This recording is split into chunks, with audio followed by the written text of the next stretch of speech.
cut out of the will by mom and stepdad.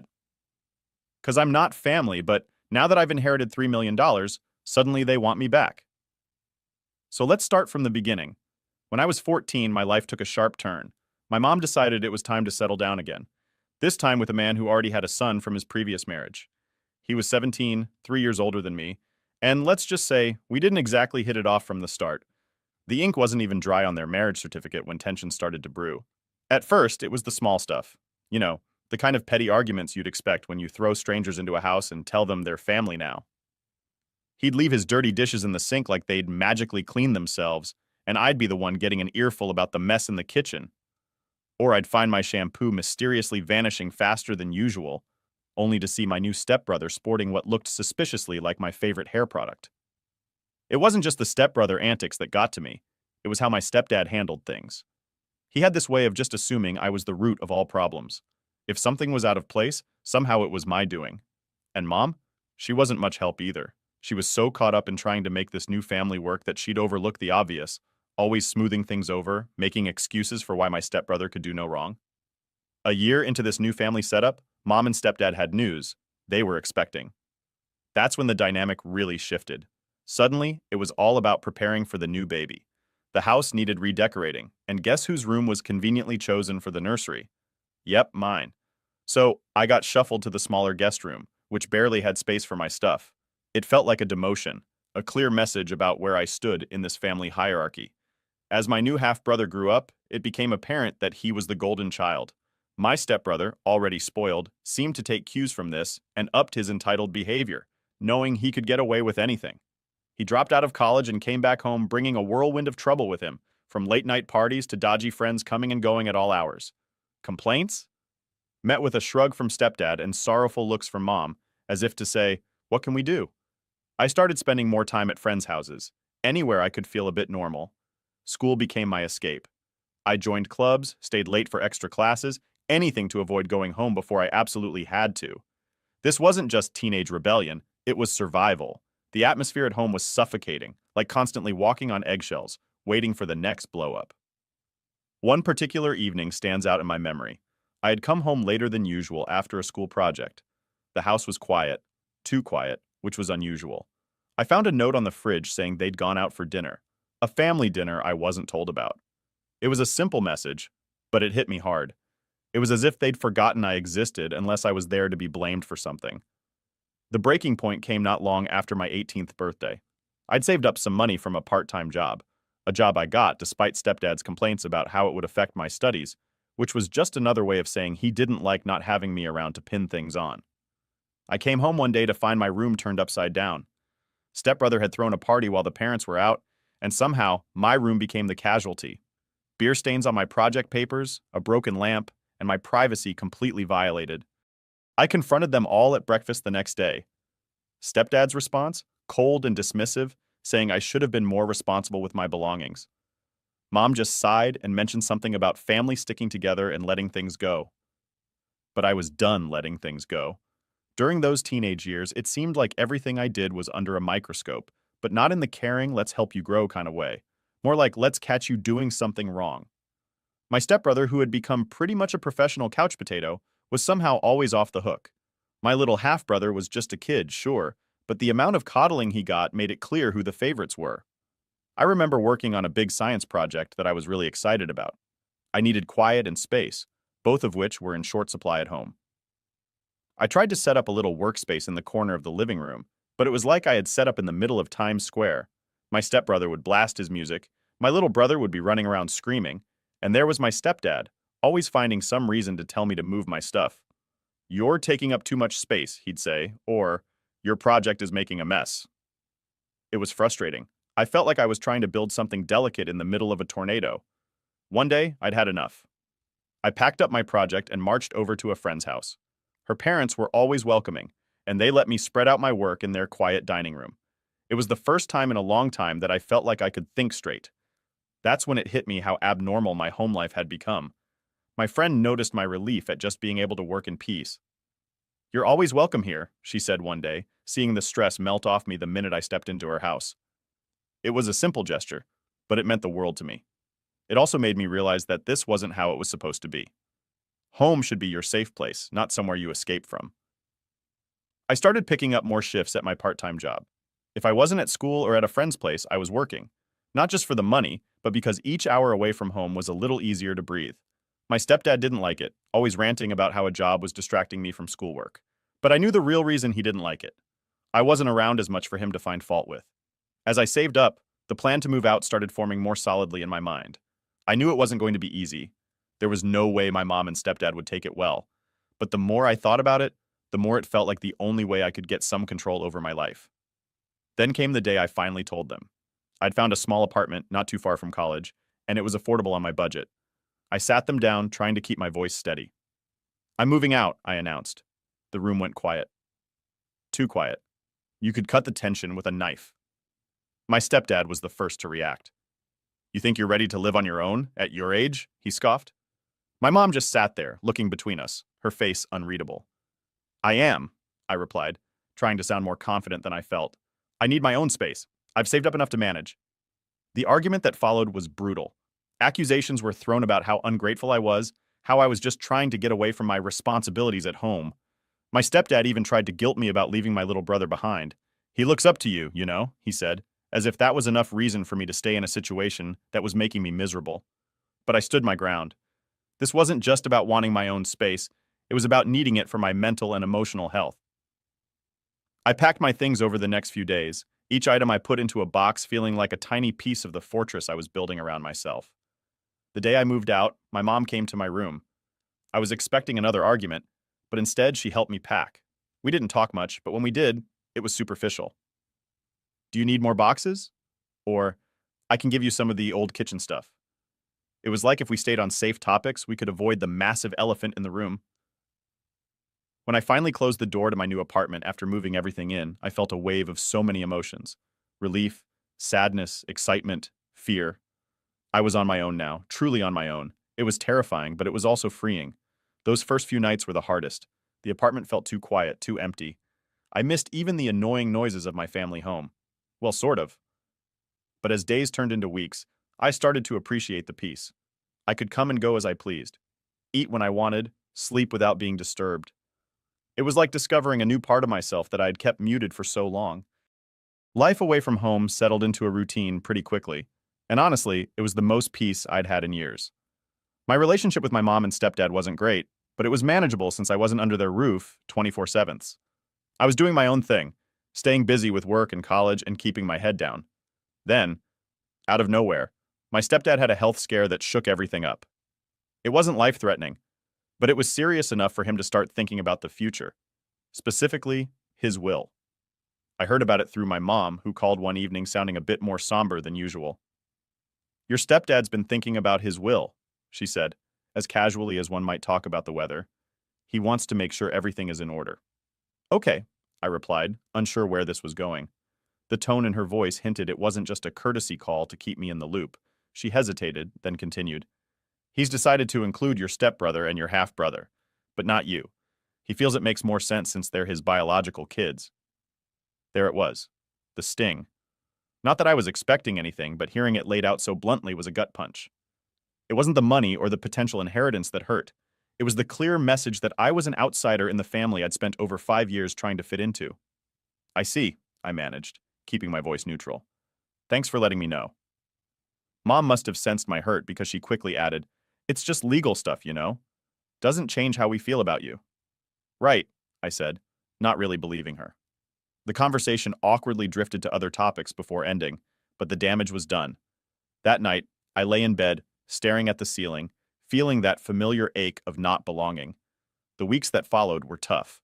I mulled over the conversation again and again. Part of me wanted to confront my stepdad, demand an explanation, or at least tell him how much he'd hurt me. But another part of me wondered why I even cared. I hadn't felt like a part of their family for years. Why was this any different? I decided to pull back, limit my visits even more. It was a defense mechanism, I guess. Protecting myself from being hurt further by people who had already shown they didn't consider me family when it really counted. Then, the actual wake-up call came. It wasn't a dramatic event. No yelling matches or tearful showdowns. It was quieter than that, more profound. I was at a coffee shop, working on a term paper, when I overheard a group at the next table. They were laughing, sharing stories about their families, the usual ups and downs, normal stuff. And it hit me. I didn't have that.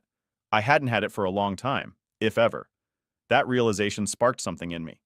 I started to question why I was allowing myself to be upset over being excluded from a will when I had already been excluded from the family in every way that mattered. It wasn't about the money. It was about wanting to feel valued and loved by the people who were supposed to be my family.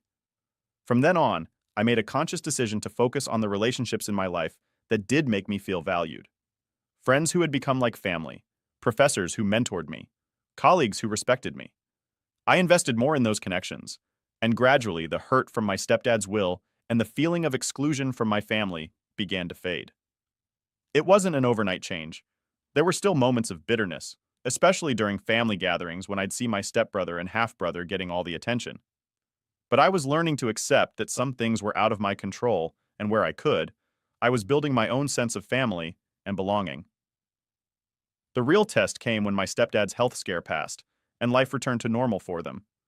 I was invited over for a family dinner, a celebration of sorts that he was doing better. I went, more out of a sense of obligation than anything else. The dinner was as awkward as I expected. My stepdad talked about his recovery. Everyone cooed over my half-brother's latest school achievements, and my stepbrother bragged about a new job. I sat there, mostly quiet, and it was clear I was the odd one out. But this time, it didn't hurt as much. I had reached a place of peace with my role in this family. I was the outsider, and that was okay because outside that house, I had people who cared about me for me, not for what I could bring to a will or a family name. After dinner, I left early, making some excuse about an early morning. As I drove home, I felt a weight lift off my shoulders. I was okay, really okay, for the first time in years. I had faced the reality of my situation, dealt with the emotional fallout, and come out the other side stronger and more self-assured. If there's one thing I've learned, it's that life has a funny way of throwing you surprises when you least expect it. After getting comfortable in my own routine and accepting the limited, if not strained, relationship with my family, I got a call one afternoon that turned everything on its head. The call was from a lawyer, someone I'd never heard of before, who introduced himself in a formal, almost apologetic tone.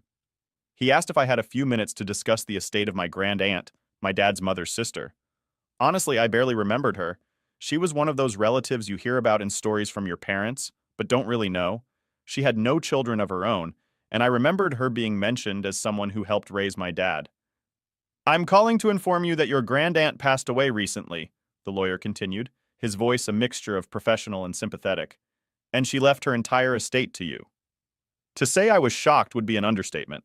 I felt a mix of emotions: sadness for her passing, confusion about why she chose me, and an overwhelming sense of responsibility about what was coming next. The lawyer explained that my grand aunt had been quite well off, having invested wisely over her lifetime. She left behind a sizable estate, including a trust fund that was now mine, totaling around $3 million. Just like that, my financial situation changed overnight. After the call, I sat there, phone in hand, trying to process the news. Why me? We weren't close. I visited her a few times, sure, but those visits were more about checking in on an elderly relative than bonding. She must have seen something in me, maybe a reflection of her own independence, or perhaps it was her way of reaching back to family one last time. The next few days were a whirlwind of meetings with the lawyer, signing documents, and learning exactly what I had inherited. It wasn't just money. There were properties, stocks, and a few personal items that had sentimental value. Among them was a letter she had written, explaining her decision. She admired my independence and determination, something she said reminded her of herself at my age. Equipped with this new wealth, I made some immediate changes. I bought a house, something I never thought I'd be able to afford on my own so soon. It was a modest place, but it was mine, and it represented a new chapter in my life. I also invested in a rental property, thinking ahead about long-term financial security. The rest of the money I put into savings and investments, consulting with a financial advisor to make sure I was making smart choices. But with great wealth comes great responsibility, and as I soon found out, great drama. I hadn't told anyone in my family about the inheritance, wanting to avoid any potential fallout. However, secrets have a way of coming out, and this one was no different. It started with my cousin, who somehow got wind of the inheritance through mutual connections in the legal world. Before I knew it, my mom knew, and once she knew, it wasn't long before everyone else did too. Phone calls started coming in. Not just from her, but from my stepdad, my stepbrother, and even relatives I hadn't spoken to in years. Everyone seemed to have a reason why they needed a piece of my inheritance. Times are tough, they'd say, or, you know how bad his health has been, referring to my stepdad. It was as if they all suddenly remembered I existed, but only as a bank. I was bombarded with requests for loans, gifts, and outright demands for money. It felt like I was watching vultures circling, each waiting for their chance to swoop in. The pressure was immense, and for a moment I faltered, wondering if I was being selfish by holding on to the inheritance. But then I remembered the years of feeling like an outsider in my own family. The years of scrimping and saving, working hard for every dime and getting myself through college without their help. This was my chance to secure my future, and I wasn't going to let guilt or manipulation sway me. When my mom asked directly why I hadn't thought to share the news with her, I had enough. I explained calmly but firmly that the distance between us wasn't just physical, but emotional. Her decisions, and by extension those of my stepdad and stepbrother, had shown me where I stood with them. The inheritance was a chance for me to do things on my terms, without relying on anyone else. It's my life, I told her, and I need to live it my way. I'm sorry if that hurts you, but I have to do what's best for me now. The fallout from that conversation was as expected. Accusations of being ungrateful and selfish were thrown my way, but I held my ground. Over time, the calls became less frequent, and the requests for money dried up as they realized I wasn't budging. It was a tough lesson in who my real family was. It wasn't defined by blood or marriage, but by the people who supported me without expecting anything in return. Those were the relationships I valued and continued to nurture. As for the inheritance, it remained a bittersweet reminder of my grand aunt, a woman I wish I had known better. Her final gift was not just the wealth she left me, but the clarity and conviction to stand up for myself, no matter the cost. The inheritance was supposed to be a blessing, a windfall from a distant relative who thought I might do something good with it. But as soon as word got out that I was suddenly a few million richer, it felt more like I'd painted a target on my back rather than received a gift. After I made it clear to my mom and the rest of the family that I wasn't going to hand out cash just because we shared some DNA, things got chilly. Fast. The phone calls and texts that were initially filled with thinly veiled hints for money turned into outright pleas, and then into angry demands when I held firm on my decision to keep my finances private. It wasn't just the immediate family either. Relatives I hadn't heard from in years were suddenly very interested in reconnecting. I received messages like, "Hey, just heard about Aunt so-and-so, so sorry to hear she passed, but also could you help me with some money? Times are tough." It was like they all had the same script, only the names were changed. One of the toughest calls was from my stepdad. He'd never been warm, but now he was cold and calculating. "You know, we've always considered you part of this family. It's only right you think of your brothers in this difficult time," he said one day, his voice dripping with a guilt-trip glaze. "My brothers haven't considered me family unless they needed something," I shot back, surprising even myself with the sharpness of my tone.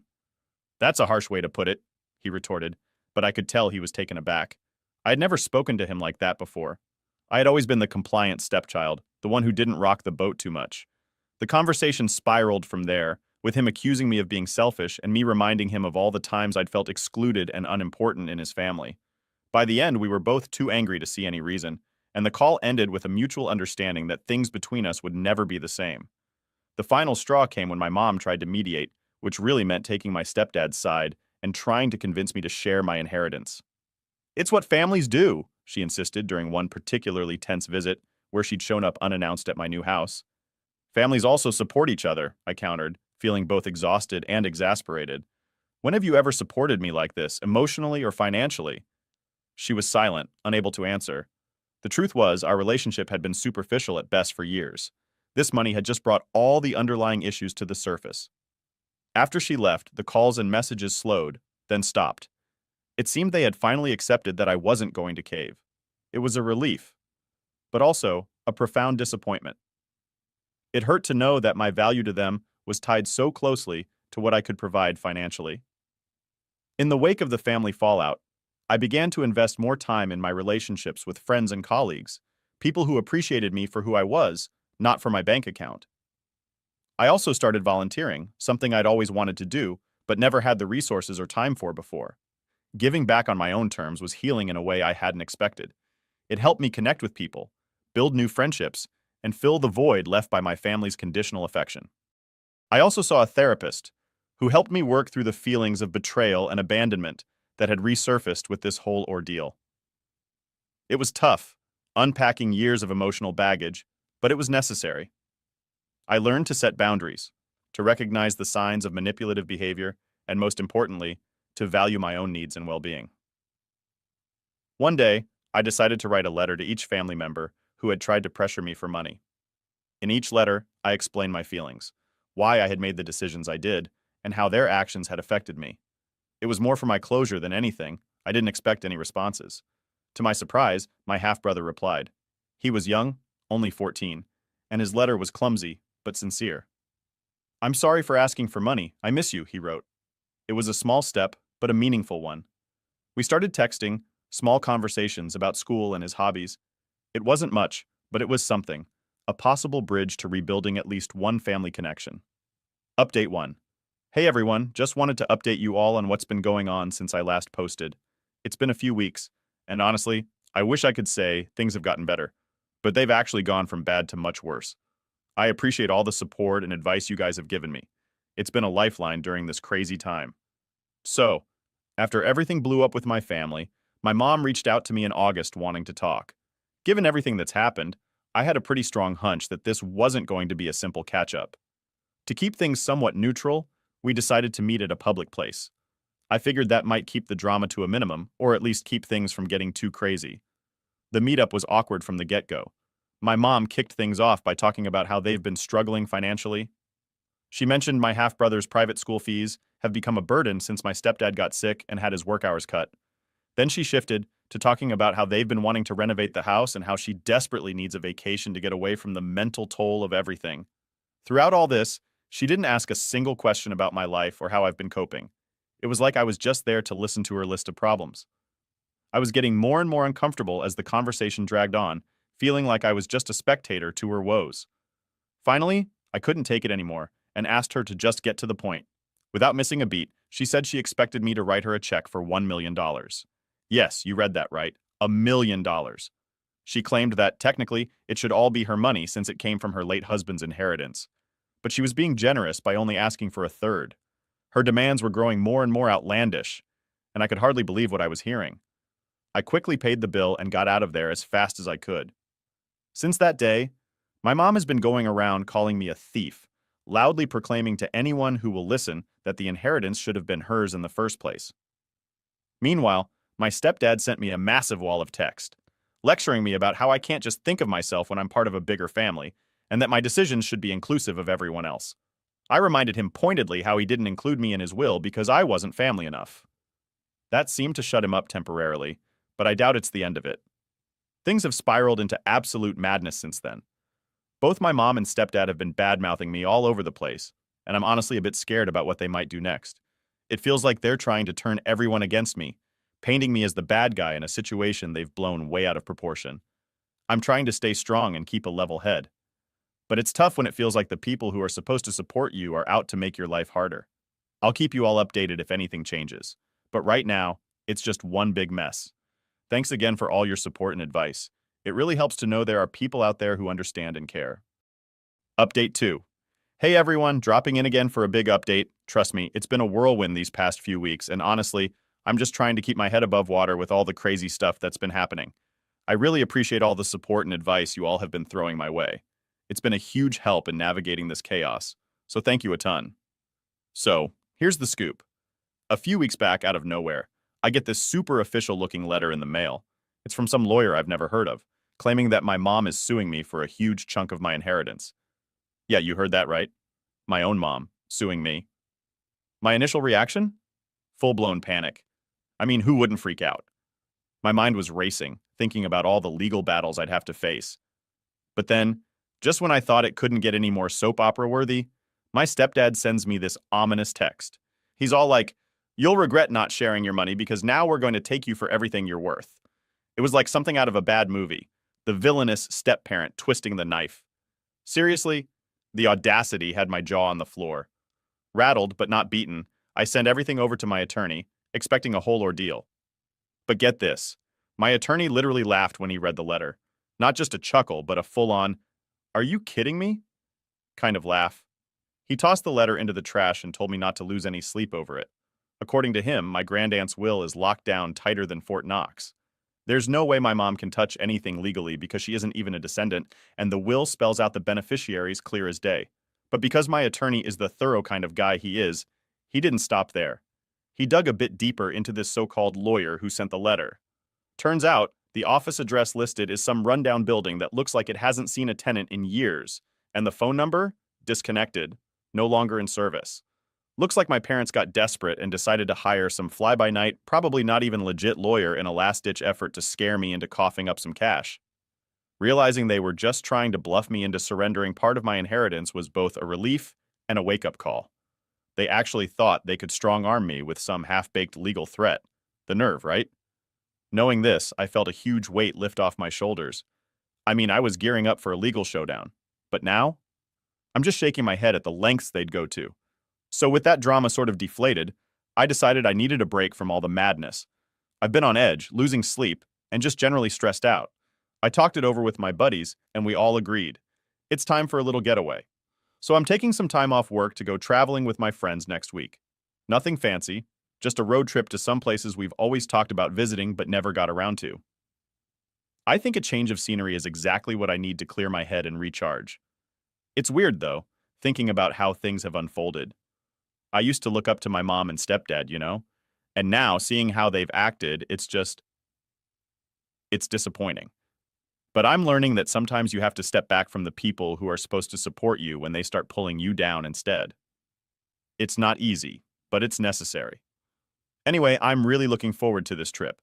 A bit of adventure, some good laughs, and quality time with friends. Just what the doctor ordered to get away from the family drama. I'll keep you all posted on how it goes, and if anything else pops up on the home front. But for now, I'm focusing on the positive, on moving forward and not letting this whole mess drag me down anymore. Thanks again for all the support and advice. This community has been my rock through this storm, and I can't tell you how much I appreciate every comment, every message of encouragement. You guys are the best. Here's to better days ahead, right? Catch you all after my trip, hopefully with some fun stories and zero drama.